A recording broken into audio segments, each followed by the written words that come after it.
સુરત શહેર police commissioner Shri Anupamsinh ગહલોતનો એક dummy telephone exchange ઉભો કરી વિદેશથી આવતા કોલને ડાયવર્ટ કરી લોકલ કોલમાં કન્વર્ટ કરી ભારત સરકાર તથા મોબાઈલ કંપનીઓને આર્થિક નુકસાન પહોંચાડતા ઇસમો વિરુદ્ધ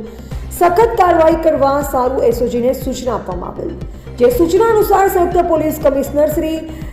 રાઘવેન્દ્ર વત્સ ક્રાઇમ, નાયબ પોલીસ કમિશનર શ્રી રાજદીપ નકુમ, એસઓજીનાઓના માર્ગદર્શન હેઠળ સુરત શહેર એસઓજી દ્વારા આ મુજબની કામગીરી કરવામાં આવેલ। ઉપરોક્ત સૂચના અન્વયે પોલીસ ઇન્સ્પેક્ટર શ્રી એસઓજીનાઓ દ્વારા આવી પ્રવૃત્તિ કરતા ઇસમો પર વોચ રાખવા એસઓજીના પોલીસ માણસોને સૂચના આપવામાં આવેલ, જે અંતર્ગત એસઓજીની ટીમના માણસો દ્વારા વોચ રાખવામાં આવેલ, જે દરમિયાન એટીએસ ગુજરાત દ્વારા એક ઇનપુટ મળેલ કે અડાજણ તથા વેસુ વિસ્તારમાં 2 ઓફિસોમાં જીઓ કંપની તરફથી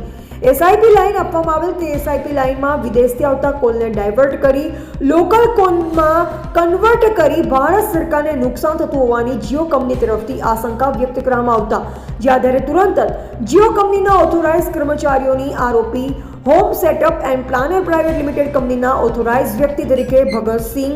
ઇન્દ્રસિંહ પરમાર રહે અંબાજીનગર વિઠ્ઠલ મંદિર પાસે વિજલપોર નવસારી તેમજ સન ઇન્ફ્રાસાઇડ પ્રાઇવેટ લિમિટેડ કંપનીના ઓથોરાઇઝ વ્યક્તિ તરીકે સોનીપાલ અનુભવ શ્રીવાસ્તવ રહે સત્યમ સિટી ડિપ્ટી ખેડા બુંદેશ્વર રાજાજીપુર લખનઉ ઉત્તર પ્રદેશ વાળા વિરુદ્ધ ફરિયાદ લઈ તાત્કાલિક ઓફિસ નંબર 701 702 7મો માળ Joyous Hub Town Adajan bus depot પાસે અડાજણ સુરત તથા ઓફિસ નંબર 316 ત્રીજો માળ એક્સુલર સોપર્સ વેસુ મેઇન રોડ સુરતવાડી ઓફિસમાં એસઆઈપી લાઇન ઝડપથી તપાસ કરી ગુનાના ઉપયોગમાં લીધેલ સીપીયુ રાઉટર ડોંગલ મોડેમ કબજે કરવામાં આવેલ છે અને આગળની વધુ તપાસ ચાલુ છે।